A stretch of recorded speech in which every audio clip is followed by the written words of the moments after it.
여러분 안녕하세요. 부의 알고리즘의 저자 염규남 작가입니다.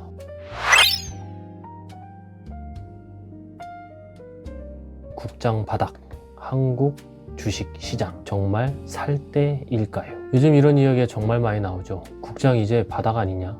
많이 떨어졌으니까 슬슬 들어가야 된다는 분들도 있고요. 아직 한참 더 떨어질 거라고 기다리시라는 분들도 있습니다. 절대 건드리지 말라고 하죠. 그런데 저는요, 바닥 이야기가 나올 때마다 조금 이상한 생각이 들어요. 우리가 바닥을 어떻게 알 수 있겠습니까? 바닥은 그 시기가 지나고 나서야 보이거든요. 지하 주차장 내려가면서 지금이 지하 3층인지 지하 5층인지 알 수는 있어도 건물이 몇 층까지 내려가는지는 처음 가본 사람은 알 수가 없죠. 주식시장도 비슷합니다. 그래서 오늘은 국장이 바닥이다 아니다 이걸 맞춰보려고 하지 않을게요. 대신요, 바닥 근처에 왔는지를 판단하려면 도대체 무엇을 보고 판단을 해야 할지 그 이야기에 대해서 한번 나눠보도록 하겠습니다. 자, 주가가 30% 떨어졌습니다. 그러면 싸진 걸까요?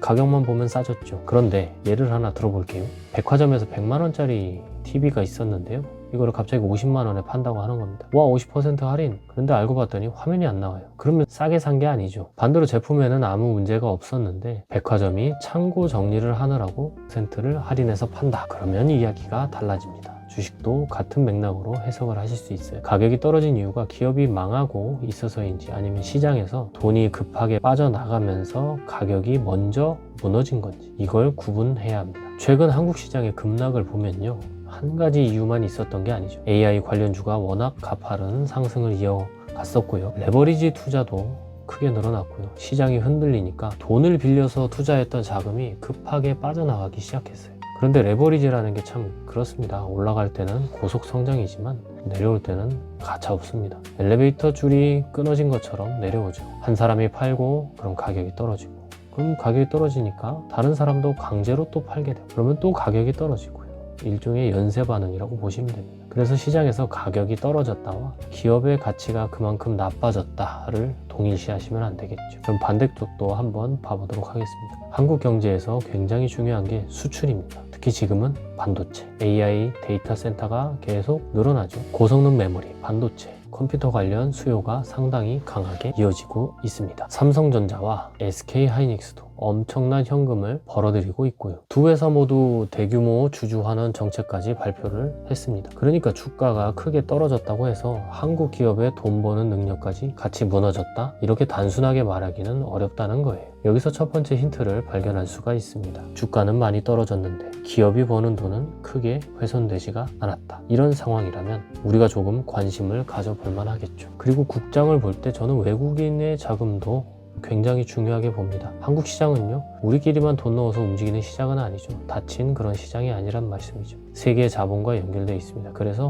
외국 자금이 빠져나갈 때는 생각보다 굉장히 빠르게 빠지고요. 반대로 이 정도 가격이면 괜찮은데 판단이 생기면 다시 돈이 들어오게 되어 있습니다. 최근 급락 이후 실제로 대규모 외국인 매수가 들어온 날도 있었고요. 그렇다고 외국인이 샀으니까 바닥입니다, 그런 의미는 아닙니다. 외국인도 틀릴 때가 있어요. 외국 여건이 있다고 다 잘하는 건 아닙니다. 다만 급하게 빠져나갔던 자금이 다시 들어오기 시작한다면 시장의 분위기가 달라지고 있다는 하나의 신호 정도로 볼 수 있겠습니다. 여기까지 들으면 그러면 국장은 사라는 이야기네요?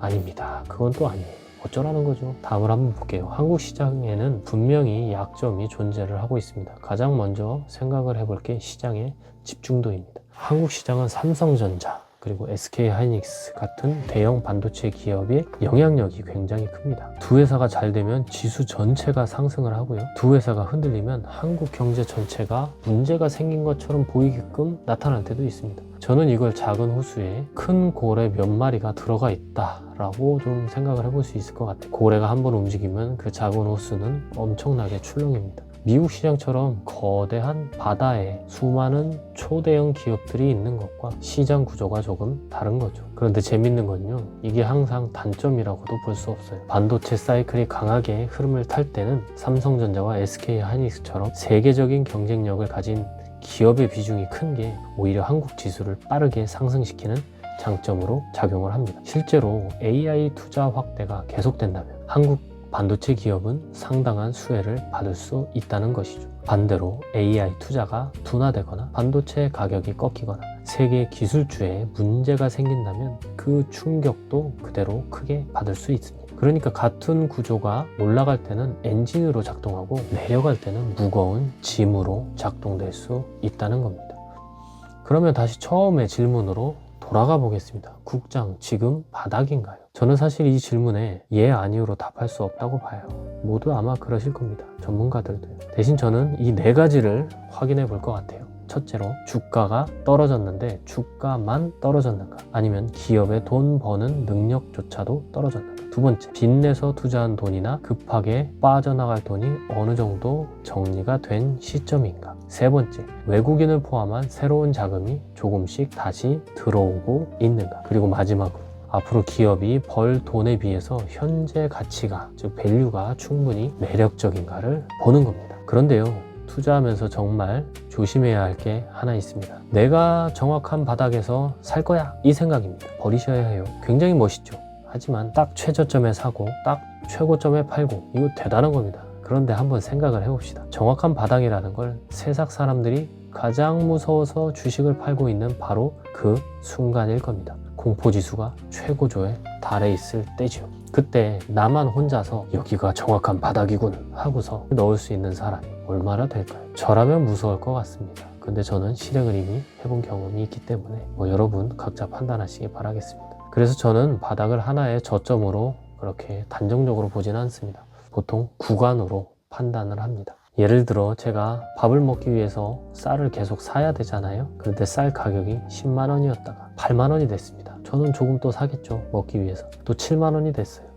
또 사요. 6만 원이 됐습니다. 아, 싼데. 조금 속은 쓰리지만 필요하면 또 살 수밖에 없는 거죠. 제가 정확히 6만 원이 최저가인지는 알 필요가 사실 없는 거겠죠. 제가 중요하게 보는 건 이 물건을 앞으로도 내가 계속 사용할 것인가, 그리고 현재 가격이 내가 감당할 수 있는 범위인가, 이겁니다. 제가 저의 저서에서 계속 이야기하는 것도 결국 비슷한 맥락입니다. 저는 투자에서 정답을 맞히는 능력을 높게 평가하지 않습니다. 금리가 언제 떨어질지, 지수가 어디에서 바닥을 찍는지, 다음 달에 외국인이 얼마를 사는지, 그런 너무 복잡해지고 피로도가 너무 힘들겠죠. 그걸 제가 어떻게 다 맞추겠습니까? 대신에 제가 틀려도 살아남을 수 있는 구조를 만드는 것, 이 구조를 훨씬 중요하게 봅니다. 국장이 정말 바닥이라면 조금 먼저 산 사람도 있겠고 조금 늦게 산 사람도 있겠죠. 좋은 자산을 적절한 가격에 가지고 있다면 결국 다른 기회가 또 열릴 수 있다는 거죠. 반대로 바닥이 아니었다, 한 번에 모든 돈을 넣지 않은 사람이 다음 기회를 가질 수 있습니다. 저는 이 점이 중요하다고 봅니다. 그리고 또 하나, 한국 시장은 답이 없으니까 아예 하지 말아야 한다, 이런 이야기도 많이 듣습니다.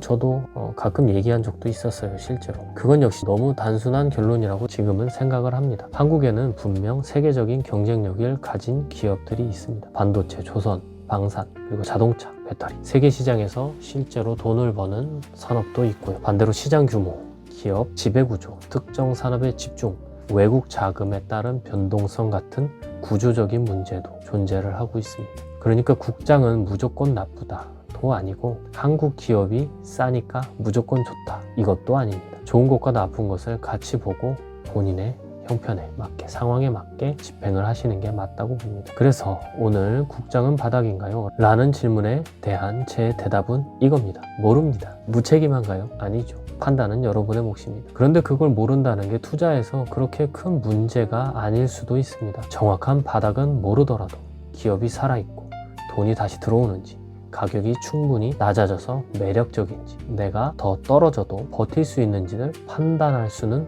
있는 거니까요. 바닥을 맞추려고 하지 마세요. 무엇이 무너졌고 무엇이 아직 살아있는지를 보십시오. 가격만 무너졌다면 그건 기회일 수 있고요. 기업 가치까지 무너졌다면 그것은 싸 보이는 가격이 오히려 비싼 가격일 수가 있습니다. 저는 결국 이것을 구분하는 것이 올바른 투자자의 자세라고 생각합니다. 그럼에도 제가 마지막으로 여러분께 드리고 싶은 말씀이 있습니다. 그것이 뭐냐면 꼭 전달드리고 싶었어요. 인류에 대한 긍정적인 방향성입니다. 여러분, 사람은 쉽게 무너지지 않습니다. 이 지구의 인류를 한 사람이라고 보면 굉장히 긍정적이고 체력도 좋고요, 무너지지 않습니다. 그렇기 때문에 인류가 이 시점까지 발전하고 지속할 수 있는 것입니다. 여러분, 이 점은 변하지 않습니다. 인류가 무너진다면 우리는 주식에 투자할 이유가 없습니다. 그리고 우리가 이겨내는 것은 본능입니다. 생존 본능. 그렇기 때문에 우린 팬데믹도 이겨내고 2000년대 초반에 닷컴 버블도 이겨내고 대공황도 이겨낼 수 있었던 거죠. 그 중간에 있는 변동성은 어차피 올 수밖에 없다고 생각을 합니다. 사람은 아프고 성장하고를 반복하는 존재이니까요. 이 철학을 가지고서 여러분 주식에 접근을 한번 해보세요. 주식이 다르게 보이기 시작하실 겁니다. 그리고 여러분은 세계 자본 위에 자신을 다시 한번 올려다 놓고 바라볼 수 있는 시야를 갖게 되실 겁니다. 성투하십시오. 여러분, 작가 염규남이었습니다. 다음 시간에 더 좋은 내용으로 찾아뵙도록 하겠습니다. 감사합니다.